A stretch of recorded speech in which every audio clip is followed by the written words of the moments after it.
The courtroom cameras caught a moment that would shake the entire country.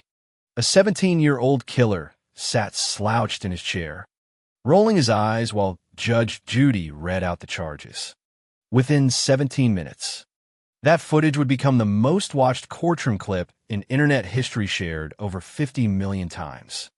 But what nobody knew when the camera started rolling was that his own mother was sitting in the gallery, and she had made a choice that would tear down her son's arrogance and remind millions of people that justice can still be real. Before I dive into this case, let me know in the comments where you're watching from. I love seeing my viewers check in from all over the world. And don't forget to hit subscribe, because you don't want to miss more cases like this one. Marcus Thompson thought he had the system beat. At just 17, he'd already been through juvenile court, gotten plea bargains, and faced sympathetic judges who saw him as a troubled youth. What he really was: a cold-blooded killer who felt no remorse.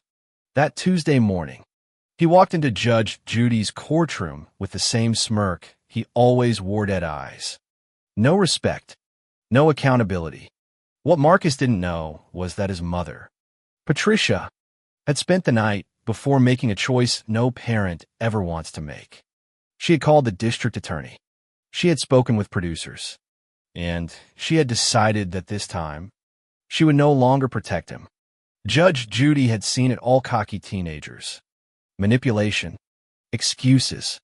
But Marcus was something else. Within 30 seconds of opening his mouth, he pulled a stunt so disrespectful, even seasoned court staff were stunned.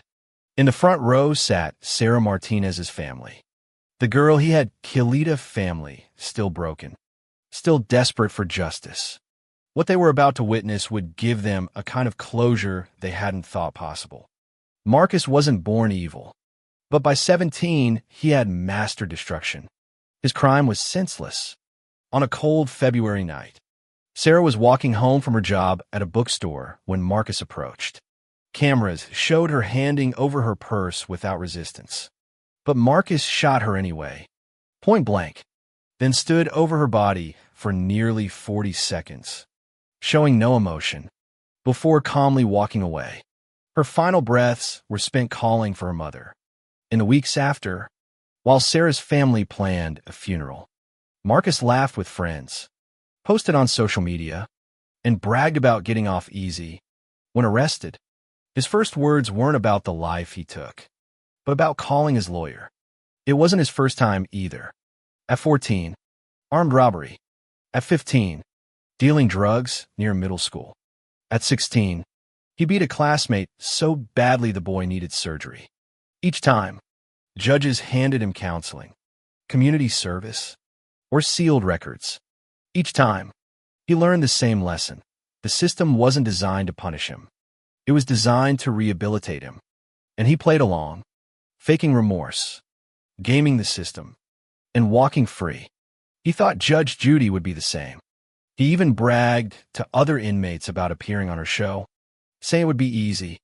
He practiced fake expressions in the mirror that morning, convinced he could fool her like everyone else. What he didn't know was that Judy had built her entire career cutting through that act. She didn't care about age, excuses, or sob stories. She cared about accountability. From the moment Marcus shuffled into her courtroom, it was clear what kind of performance he planned. He slouched, smirked at cameras, and treated the whole thing like entertainment.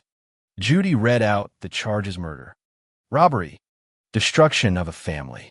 When she said Sarah's name, everyone in the room showed respect.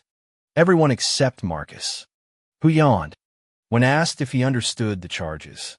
His answer was, "Yeah, whatever. I guess so. Not yes, Your Honor. Just indifference." Judy pressed him about the pain he caused Sarah's family. He shrugged and said, "Look, lady, stuff happens. All right, people die every day."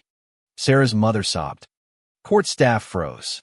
This teenager had just dismissed murder as stuff happens. Judy warned him to sit up straight and show respect. Instead, he smirked, leaned back, and fired back. "Or what? You gonna send me to my room? I'm just a kid, remember?" The courtroom went silent. Officers who had seen everything couldn't believe it. The stenographer even stopped typing. Marcus had mocked a federal judge to her face. Confident. He doubled down. Pretty much. Yeah. What's the worst that can happen? Juvenile till I'm 21? Big deal. I'll be out living my life while you're still here judging people on TV. The arrogance was breathtaking. But behind him, someone stood up. Patricia Thompson, his mother, the woman who had defended him for 17 years. She had finally seen enough. Tears ran down her face as she walked forward. For the first time, Marcus looked afraid. "Mom, what are you doing here?"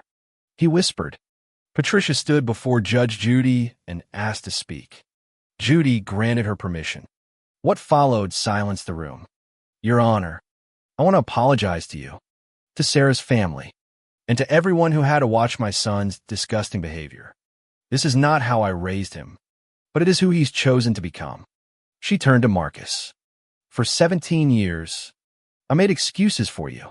I told myself you were troubled, that you needed more chances, that you'd find your way. But watching you mock Sarah's death, watching you disrespect this court, I finally see the truth. I enabled a killer.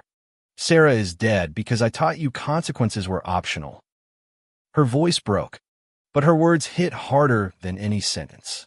"Your Honor, I will no longer protect him. Give him the justice I failed to provide.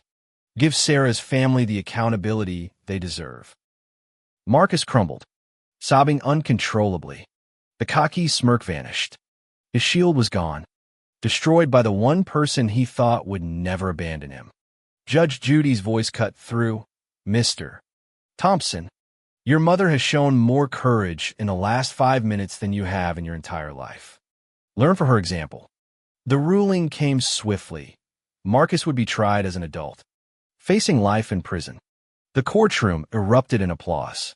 Sarah's parents finally felt justice. Staff said they had never seen anything like Ida mother choosing justice over protection. Within hours, the clip went viral. The hashtag #MothersChooseJustice trended worldwide. Parents praised Patricia's impossible but necessary choice. Experts called it the most powerful display of parental accountability ever caught on camera. Support groups formed. The Patricia Thompson Foundation was even created to help families facing similar struggles. For Marcus, this was the breaking point. With his mother no longer shielding him, he finally began confronting the truth of his actions, something years of second chances had never achieved. Patricia's choice didn't just bring justice to Sarah's family.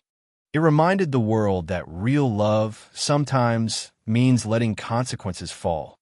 Accountability isn't cruelty, it's the hardest, most necessary form of love.